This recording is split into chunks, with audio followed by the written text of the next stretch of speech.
Hello everyone, AMI में आपका स्वागत है बच्चों। आज के वीडियो में हम लोग क्लास 10 साइंस का महत्वपूर्ण वस्तुनिष्ठ प्रश्न करेंगे, मतलब वीवीआई ऑब्जेक्टिव क्वेश्चन को करेंगे। जो भी क्वेश्चन हम लोग करेंगे सारा का सारा क्वेश्चन पीवाईक्यू होगा और किस साल पूछा गया है ये भी आपको बगल में लिखा हुआ मिलेगा, जिससे आपको कॉन्फिडेंस आएगा कि भैया इस टाइप का क्वेश्चन बोर्ड एग्जाम में पूछा जा रहा है और इस टाइप का क्वेश्चन हम लोग कर सकते हैं। ठीक है, जो भी क्वेश्चन करेंगे सारा क्वेश्चन आपको यहाँ से बोर्ड एग्जाम में देखने को मिल ही जाएगा। इसका पीडीएफ आपको बिल्कुल फ्री में हमारे टेलीग्राम चैनल अनुराग मैथ्स इंस्टीट्यूट पे मिल जाएगा। वहाँ जाकर आप लोग इसका पीडीएफ डाउनलोड कर सकते हैं। समय को बर्बाद नहीं करते हुए चलते हैं अपने प्रश्नों पर। तो देखिए, आज का आपका पहला प्रश्न है कि दर्पण के सामने किसी भी दूरी पर स्थित वस्तु का प्रतिबिंब सीधा प्रतीत होता है तो वह दर्पण है। कौन सा दर्पण है? देखिए 2020 में पूछा गया प्रश्न। ठीक है, तो पूछा जा रहा है कि भैया दर्पण के सामने में वस्तु को रखते हैं तो वस्तु का प्रतिबिंब जो है वास्तविक सीधा बनता है। ठीक है, मतलब सर ऊपर है तो सर ऊपर बनेगा, पैर नीचे है तो पैर नीचे बनेगा, तो वही सीधा प्रतिबिंब बन रहा है। तो कौन सा दर्पण हो सकता है? क्या खाली समतल में बनेगा ऐसा, क्या अवतल में होगा, क्या खाली उत्तल में होगा, या फिर समतल और उत्तल दोनों में होगा? तो उत्तल दर्पण में भी जो है कैसा प्रतिबिंब बनता है? तो सीधा प्रतिबिंब बनता है। इसीलिए हम लोग वाहन का पश्च दृश्य मतलब साइड मिरर के रूप में इसका उपयोग करते हैं। तो उत्तल में तो बनेगा ही बनेगा, लेकिन घर में जो हम लोग चेहरा देखते हैं उसमें भी तो सर ऊपर है, बाल सर के बाल नाक के ऊपर है तो वहाँ भी दिखता है बाल। ठीक है, आँख जो है नाक के ऊपर होता है तो दर्पण में भी आँख के ऊपर नाक के ऊपर दिखता है। मतलब जिस तरह से रहता है सीधा सीधा उसी तरह का फोटो बनता है, मतलब समतल और उत्तल दोनों हो जाएगा। तो ऑप्शन नंबर इसका डी बिल्कुल राइट आंसर हो जाएगा। चलिए अगला प्रश्न है कि प्रकाश की किरणें गमन करती है। देखिए 2 बार पूछा गया है, 2017 में, 2020 में। प्रकाश की किरणें कैसे गमन करती है? सीधी रेखा में चलती है क्या टेढ़ी रेखा में चलती है, या फिर कोनों दिशा में चली जाती है, या फिर इनमें से कोई नहीं? तो देखिए, अगर मान लीजिए यहाँ पे यदि टॉर्च जलाया जाए, यहाँ पे पर्दा लगाया जाए, तो टॉर्च का किरण कहाँ जाएगा? यहीं तो जाएगा ना बाबू। ऐसा है कि घूम के पीछे चला जाए, पीछे वाला पर्दा में पड़ जाए? नहीं होगा ऐसा। मतलब ये जो किरण है कहाँ कैसे चलेगी? हमेशा सीधी रेखा में चलेगी। ठीक है, तो इसका ऑप्शन नंबर ए बिल्कुल राइट आंसर हो जाएगा। अगला प्रश्न बिल्कुल आसान प्रश्न है और इस पर सब्जेक्टिव भी पूछा जा चुका है कि प्रकाश के परावर्तन के कितने नियम हैं, इसके नियमों को लिखें। इस टाइप का सब्जेक्टिव भी काफ़ी बार पूछा गया है। 2015 में पूछा है, 2020 में भी पूछा गया। ठीक है, तो प्रकाश का परावर्तन बोले या फिर अपवर्तन बोले, दोनों का कितना कितना नियम है? तो 2 नियम है। ऑप्शन नंबर इसका बी बिल्कुल राइट आंसर हो जाएगा। चलिए 4 नंबर प्रश्न है कि परावर्तन के नियम से निर्धारित होता है, मतलब परावर्तन के नियम में क्या दिया हुआ है, बस यही बताना है। 2017 में पूछा गया।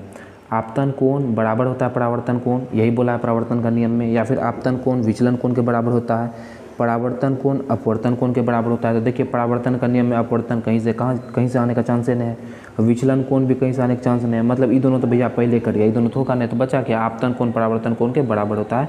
ऑप्शन नंबर इसका ए बिल्कुल राइट आंसर हो जाएगा। अगला प्रश्न है कि प्रकाश तरंग का उदाहरण है, मतलब प्रकाश कौन सा तरंग का उदाहरण है, बेसिकली यही बताना है आपको। 2017 में पूछा गया है। तो ध्वनि तरंग का उदाहरण नहीं भैया, ध्वनि तरंग तो अलग होता है। विद्युत चुंबकीय तरंग, पराबैंगनी तरंग, या फिर इनमें से कोई नहीं।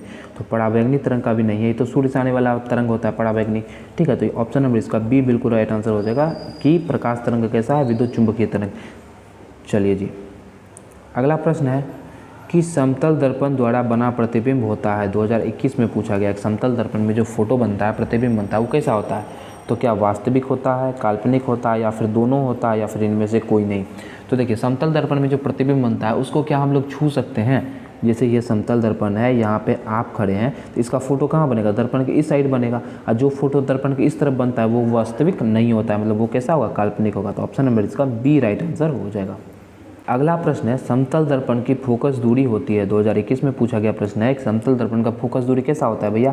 कितना होता है? अनंत होता है कि 0 होता है कि 100 सेंटीमीटर होता है कि 50 सेंटीमीटर होता है? तो याद रख लेंगे समतल दर्पण का जो फोकस दूरी होता है बाबू वो इन्फिनिटिव होता है, अनंत होता है। ऑप्शन नंबर इसका ए बिल्कुल राइट आंसर हो जाएगा। अगला प्रश्न है कि अवतल दर्पण के सामने किसी वस्तु को कहाँ रखा जाए कि प्रतिबिंब उल्टा बने, वास्तविक बने और समान आकार का बने? देखिए आपको यदि ये नहीं पता है कब उल्टा बनेगा कब वास्तविक बनेगा, भूल जाइए। लेकिन एक चीज़ आप लोग याद रखिए कि जब भी फोटो समान बनने का बात हो और उत्तल अवतल दोनों में से कोनो एक दर्पण हो तो उसको रखेंगे वक्रता केंद्र पर। कहाँ रखेंगे? वक्रता केंद्र पर रखेंगे तो उसका फोटो जो है समान आकार का बनेगा। ठीक है, तो ऑप्शन नंबर इसका सी बिल्कुल राइट आंसर हो जाएगा। वक्रता केंद्र पर 2021 में पूछा गया कुछ प्रश्न था। अगला प्रश्न है कि उत्तल दर्पण में बना काल्पनिक प्रतिबिंब होता है। उत्तल दर्पण में काल्पनिक प्रतिबिंब जो बनता है वो कैसा होता है भैया? क्या सीधा होता है, आवर्धित होता है? आवर्धित मतलब होता है मैग्नीफाइड बड़ा। ठीक है, क्या होता है? आवर्धित मतलब बड़ा होता है। तो सीधा बड़ा बनता है उल्टा और बड़ा बनता है, सीधा और छोटा बनता है, या फिर इनमें से कोई नहीं। तो उत्तल दर्पण में तो भैया आवर्धित मतलब उत्तल दर्पण में तो बड़ा फोटो बनेगा नहीं, तो ये होगा नहीं, ये होगा नहीं। उत्तल दर्पण में हमेशा कैसा फोटो बनता है, छोटा फोटो बनता है। तो ऑप्शन नंबर सी हो जाएगा इसका कि हमेशा सीधा और छोटा प्रतिबिंब बनता है। ऑप्शन नंबर सी इसका बिल्कुल राइट आंसर हो जाएगा। अगला प्रश्न है कि दाढ़ी बनाने के लिए कौन सा दर्पण का उपयोग किया जाता है। देखिए कितना बार पूछा है, 2011 में पूछा, 15 में पूछ दिया, 16 में और फिर 21 में। तो जो हम लोग दाढ़ी बनाने के लिए कौन सा दर्पण का उपयोग करते हैं, तो भैया घर में तो हम लोग समतलीय दर्पण जो होता है जिससे चेहरा देखते हैं उसी से दाढ़ी बना लेते हैं। लेकिन दाढ़ी बनाने के लिए बेसिकली जो उपयोग किया जाता है वो अवतल दर्पण होता है। क्यों? काहे कि भैया अवतल दर्पण में छोटा छोटा दाढ़ी बड़ा बड़ा दिखेगा, जिससे हम लोग को दाढ़ी बनाने में आसानी होगा। ठीक है, तो इसीलिए हम लोग किसका उपयोग करते हैं, अवतल दर्पण का। ऑप्शन नंबर इसका सी राइट आंसर हो जाएगा। अगला प्रश्न है किसी कार के अग्रदीप में प्रयुक्त दर्पण निम्नलिखित में से कौन है। 2022 का क्वेश्चन है। तो जैसे आप लोग कार देख लिए, वाहन देख लिए, तो भैया क्या मारेंगे, उत्तल दर्पण मारेंगे कि नहीं मारेंगे। लेकिन ये इसका आंसर नहीं होगा। उत्तल दर्पण क्यों नहीं होगा, कहें कि भैया उत्तल, यहाँ अग्रदीप का बात बोल रहा है। अग्रदीप मतलब क्या होता है, हेडलाइट होता है। ठीक है, यहाँ पश्चिम दृश्य दर्पण का बात नहीं हो रहा है, साइड मिरर का बात नहीं हो रहा है, यहाँ अग्रदीप का बात हो रहा है, मतलब हेडलाइट का बात हो रहा है। तो हेडलाइट में हम लोग उत्तल दर्पण का उपयोग नहीं करते हैं, अवतल दर्पण का उपयोग करते हैं। ऑप्शन नंबर इसका ए राइट आंसर हो जाएगा। ठीक है, अगला प्रश्न है कि किस दर्पण का उपयोग पश्चिम दृश्य दर्पण के रूप में किया जाता है। अभी तुरंत इसकी बात कर रहे थे हम लोग कि पश्चिम दृश्य में किसका उपयोग किया जाता है। देखिए 2019 में पूछा गया और भी पहले पूछा गया। ठीक है, तो पश्चिम दृश्य मतलब पीछे देखने वाले दर्पण के रूप में, साइड मिरर के रूप में हम लोग उत्तल दर्पण का उपयोग करते हैं। क्योंकि उत्तल दर्पण में जो प्रतिबिंब बनता है वो सीधा बनता है, एक तो बात, और दूसरी बात की वस्तु से छोटा बनता है, जिससे बड़ा बड़ा गाड़ी सबको हम लोग छोटे से दर्पण में देख पाते हैं। चलिए अगला प्रश्न है कि नई कार्तीय चिन्ह परिपाटी के अनुसार दर्पण के सामने रखे गए बिंब की दूरी ली जाती है। देखिए दर्पण है, कोई भी दर्पण ले लीजिए, उत्तल ले लीजिए, अवतल ले लीजिए, समतल ले लीजिए, इसके सामने में यदि हम लोग दर्पण के इस तरफ कोई भी वस्तु को रखते हैं तो इसका दूरी जो है, इधर जो भी चीज़ होगा उसका दूरी ऋणात्मक होगा। तो दर्पण के सामने में हमेशा वस्तु को रखेंगे तो इसका भी दूरी क्या चीज़ में होगा, ऋणात्मक होगा। तो ऑप्शन नंबर इसका बी बिल्कुल राइट आंसर हो जाएगा। 2019 का प्रश्न है। अगला प्रश्न है कि निम्न में से किस दर्पण की फोकस दूरी धनात्मक होती है। तो देखिए समझते हैं भैया, समतल दर्पण है, इसका फोकस दूरी तो इनफाइनाइट होता है। दूसरा देखते हैं उत्तल दर्पण ऐसा होता है और इसका फोकस दूरी जो है इधर होता है, मतलब उत्तल दर्पण का फोकस दूरी धनात्मक होता है और अवतल का तो भैया ऋणात्मक होता है, क्योंकि अवतल दर्पण का फोकस दूरी इस तरफ होता है। ठीक है, तो यहाँ कौन सा हो जाएगा सही जवाब, ऑप्शन नंबर बी हो जाएगा। उत्तल दर्पण का फोकस दूरी जो है धनात्मक होता है। अगला क्वेश्चन है यदि किसी बिंब के प्रतिबिंब का आवर्धन ऋणात्मक है तो उससे प्रतिबिंब की प्रकृति क्या होगी, उस प्रतिबिंब की प्रकृति क्या होगी। ठीक है, थोड़ा सा क्वेश्चन में मिस्टेक था इसलिए थोड़ा सा समस्या हो गया। चलिए फिर से पढ़ते हैं। यदि किसी बिंब के प्रतिबिंब का आवर्धन ऋणात्मक है तो उस प्रतिबिंब की प्रकृति क्या होगी। बोला जा रहा है भैया कि m का मान आवर्धन मतलब क्या होता है, m ही तो होता है, m का मान माइनस में आ गया। m का मान जब भी माइनस में आता है इसका क्या मतलब है, इसका मतलब है कि भैया वस्तु जो है, प्रतिबिंब जो है वो उल्टा बनेगा। क्या मतलब है इसका, प्रतिबिंब उल्टा बनेगा। और उल्टा प्रतिबिंब क्या होता है, वास्तविक होता है। तो ऑप्शन नंबर ए इसका बिल्कुल राइट आंसर हो जाएगा। अगला प्रश्न है कि दंत विशेषज्ञ मतलब डेंटिस्ट जो होता है, जो दांत का देखरेख करता है, किस दर्पण का उपयोग मरीजों के दांत का बड़ा प्रतिबिंब देखने के लिए करता है। देखिए बाबू, तो दांत का बड़ा प्रतिबिंब देखने के लिए अवतल दर्पण का उपयोग किया जाता है। ऑप्शन नंबर बी इसका राइट आंसर हो जाएगा। क्योंकि समतल में तो बड़ा बड़ा ही दिखेगा, उत्तल में छोटा ही दिखेगा, तो कौन सा दर्पण यूज करेगा, अवतल दर्पण यूज करेगा। अगला प्रश्न है कि हजामत के लिए किस दर्पण का उपयोग किया जाता है। हजामत के लिए भैया दाढ़ी उड़ी बनाने के लिए सीधा समझ जाइए, इस 2017 में पूछा गया था। तो कौन सा दर्पण का उपयोग करेंगे, अवतल दर्पण का। ऑप्शन नंबर इसका ए राइट आंसर हो जाएगा। अगला प्रश्न है कि काल्पनिक प्रतिबिंब होता है, 2015 में पूछा गया काल्पनिक प्रतिबिंब कैसा होता है।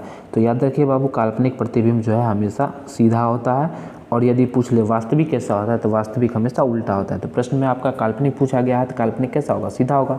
तो ऑप्शन नंबर इसका ए सही जवाब हो जाएगा।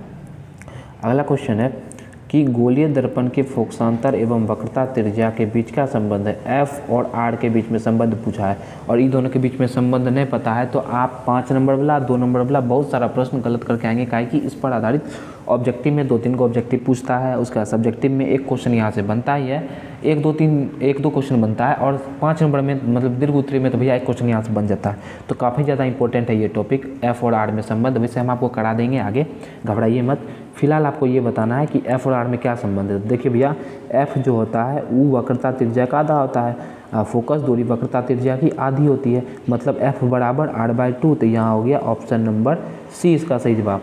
लेकिन देखिए ये भी सही जवाब हो जाएगा, काहे कि देखिए यदि हम लोग r का मान निकाले तो क्या हो जाएगा, 2 इधर गुना हो जाएगा, r बराबर 2f हो जाएगा, मतलब ऑप्शन नंबर ए और सी दोनों सही है। तो ऑप्शन थोड़ा मैच हो गया है, तो उसके लिए घबराइएगा नहीं, तो ए और सी दोनों सही हो जाएगा इसका। अगला और लास्ट प्रश्न है आज का। देखिए 2022 में पूछा गया है कि गोलीय दर्पण के परावर्तक पृष्ठ की वृत्ताकार सीमा रेखा को क्या बोलते हैं। देखिए मान लीजिए कोई भी गोलीय दर्पण है, चलिए हम लोग ले लिए अवतल दर्पण, ठीक है। अवतल दर्पण इधर रंग दिया तो अवतल हो गया, उस साइड रंग दिया तो उत्तल हो जाता। अब बोल रहा है वृत्ताकार सीमा रेखा का यहाँ से यहाँ तक यदि मिला देंगे तो व्यास हो गया, और ये व्यास को हम लोग क्या बोलते हैं, तो व्यास को बोलते हैं द्वारक। तो इसको क्या बोला जाता है, गोलीय दर्पण का द्वारक बोला जाता है। ऑप्शन नंबर इसका डी बिल्कुल राइट आंसर हो जाएगा कि क्या बोलते हैं भैया, गोलीय दर्पण के परावर्तक पृष्ठ के वृत्ताकार सीमा जो है उसका व्यास को क्या बोला जाता है, द्वारक बोला जाता है। तो ऑप्शन नंबर इसका डी बिल्कुल राइट आंसर हो जाएगा, ठीक है। तो आज के वीडियो में हम लोग टोटल 20 क्वेश्चन किए हैं साइंस का। आशा है ये 20 क्वेश्चन आपको समझ में आया होगा और आपका कॉन्फिडेंस भी बढ़ा होगा और आपको पता चला होगा कि किस टाइप का क्वेश्चन आपके बोर्ड एग्जाम में पूछा जाता है। आशा है आज का ये वीडियो आपको पसंद आया होगा, तो वीडियो को लाइक कर दीजिएगा, चैनल को सब्सक्राइब कर दीजिएगा और ज़्यादा से ज़्यादा हमारे वीडियो को शेयर भी कीजिएगा। तो मिलेंगे आपसे अगले वीडियो में, तब तक हंसते रहिए, मुस्कुराते रहिए और जो PDF आप तक पहुँच रहा है उसका रिवाइज करते रहिए। जय हिंद, जय भारत।